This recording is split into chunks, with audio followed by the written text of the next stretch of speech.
I really find that true. Yeah, I've heard of so many people who have made losses, though not very big losses, but a loss is a loss. Whether you lose $10, you lose $1, you lose less than $1, it's a loss. And well, for us to avoid those losses, we must look at the basics well and ensure that we get everything before we start trading. We get every bit of the basics. Yeah. So let's move at the second part. Practice accounts. So Forex is an easy choice for those seeking to enter trading market. Trading can be gained on a free practice account, or that's a demo account. I've heard of that. Mechanics of currency trading. So this explains the buy versus sell. Let's just see what happens here. So it's a few more pages down. Currency pairs, yeah. Pips, I've heard of pips. Lots, I've not heard of that yet. So let's go and start on this part. Page 6. If you are reading your PDF, you can turn on to page 6. Buy versus sell. Forex trading is the buying of one currency while simultaneously selling another currency. These currencies expressed in pairs are always connected to each other, as the value of one currency cannot change unless it's compared to another. Oh yeah, that's true. So I personally live in Kenya, and in Kenya, countries like Uganda, Tanzania, our currency is stronger than theirs. But based on how our economy moves, there are times when ours is not as much stronger as it was to theirs. As in, it loses its value. Though we ourselves may not realize when we just look at our money, but we realize it when we notice, like, let's say 1,000 Kenya shillings was 50,000 Uganda shillings last year, but now we find that that money, 1,000 Kenya shillings, is 30,000 Uganda shillings. So you see, comparing the two, you'll notice that there is a change. So let's go on. These currencies expressed in pairs are always connected to each other, as the value of one currency cannot change unless it's compared to another. Trading in this marketplace is unique because there are equal opportunities to buy or sell these currency pairs. Yeah, if you buy a currency pair expecting it to increase in value, you are going long. Okay, that has been highlighted. I don't know if you can see it. You are going long. So let me just expand this page. Yeah, that one better. So I say, if you buy a currency pair expecting it to increase in value, you are going long. Okay, so we can write that one down. Let's make, because I think that's somehow important. Let me just write it down.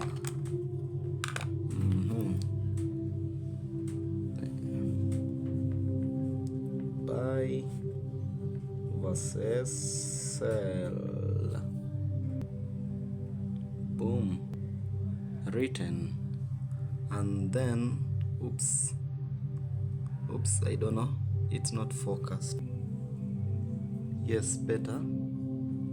Yeah, that's better. And then the second part says, if you sell a currency pair expecting it to decrease in value, you are shorting. Well, I don't know if that makes sense easily, but let's go on a little and see if we'll understand it further. If we don't, then we'll look for a site and then see if we can understand the terms going long and shorting. So let me just write it in a few. Boom, and done. So let's go back. They say whether you are going long or shorting in this market, one currency is always growing stronger against another. Yeah, that's true. Or maybe weaker against the other. And one currency is always growing weaker, creating an opportunity for any type of trade. So any type of trade can take part at any time. And then I notice here you can see the buy arrow is green and it points up, while the sell arrow is reddish and it points downwards. So down here they say if you buy a currency pair expecting it to increase in value, you are going long. If you sell a currency pair expecting it to decrease in value, you are shorting. So I don't know if we can use the terms buy and going long interchangeably, or we sell and going and shorting interchangeably. I don't know if that's true, but in just a few we'll check on that. The two primary reasons people trade Forex are for number one, speculation. 70 to 80% of Forex trading is for pure speculation. People who trade for speculation expect to benefit from the change in value of one currency versus another currency, similar to how a trader might speculate on change in a stock's value. Okay. Another reason people trade Forex is for conversion. 20 to 30% of daily Forex activity is for conversion or delivery. If McDonald's Corporation wants to convert their Japanese yen profits from selling hamburgers in Japan into domestic US dollars, they will transact with another counterparty, usually a bank, to sell Japanese yen in exchange for US dollars. So actually this conversion part, I understand it because, well, back then in high school I learned that when you are a tourist, you can go to a certain country and, well, let's say I've got Kenya shillings, and then I walk into Rwanda, and then what's the currency of Rwanda? Okay, let's use India. So I walk into India and I have my Kenya shillings. Well, I can't use Kenya shillings in India simply because they don't know the value of that currency. I might be hidden, I don't know, in our place we call it kugongwa. I might be scammed. Yeah, I might be scammed or not. They might charge me more or less, so maybe it's risky to use a foreign currency in another country where people do not know its value.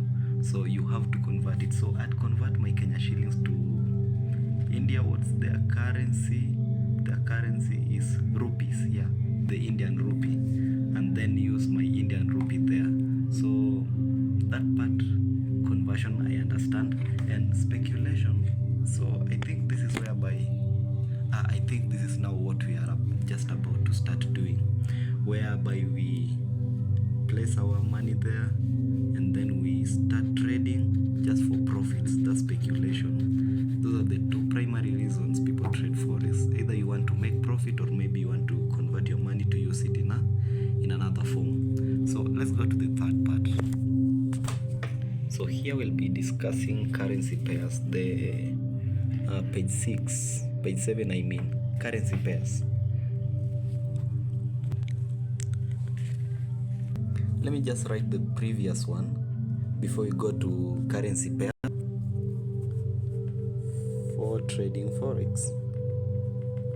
Trading Forex. Number 1, number 2. So we've got speculation, and we've got conversion. Yep. And now let's move on to the next thing here. We've got currency pairs. Let me just decrease the volume. I don't know how it is. I think that's better. So currency pairs. The value of each individual currency is relative to other currencies.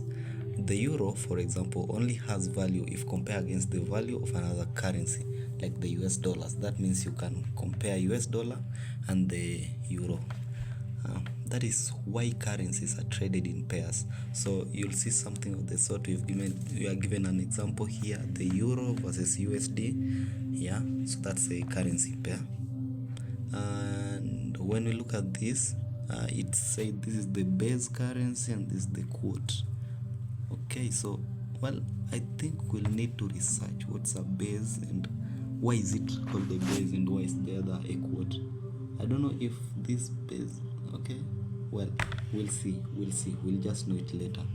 So moving on, currency pairs are just that, individual currencies that are paired up. Or individual currencies like the euro and the USD are individual currencies, but now they are paired up so that they can be traded. Example include euro USD, which is the euro against the US dollar, USD JPY, which is the US dollar against the Japanese yen. So if we look at this, comparing what we were told here, now if we look at this, the euro is the base currency and then the USD is the quote. USD is the base currency and then the JPY is the it's called let's see, it's the quote, which is the US dollar, USD JPY, US dollar against the Japanese yen, GBP Great British Pound against the CHF Swiss franc. Okay, let's move on. And now here I find what we were just thinking of. The first currency in the pair is called the base currency. The second currency in the pair is called the quote, just as we've been showing that example. Or counter currency, either call it a quote or counter currency, but quote seems much more easier. I don't know, maybe counter currency.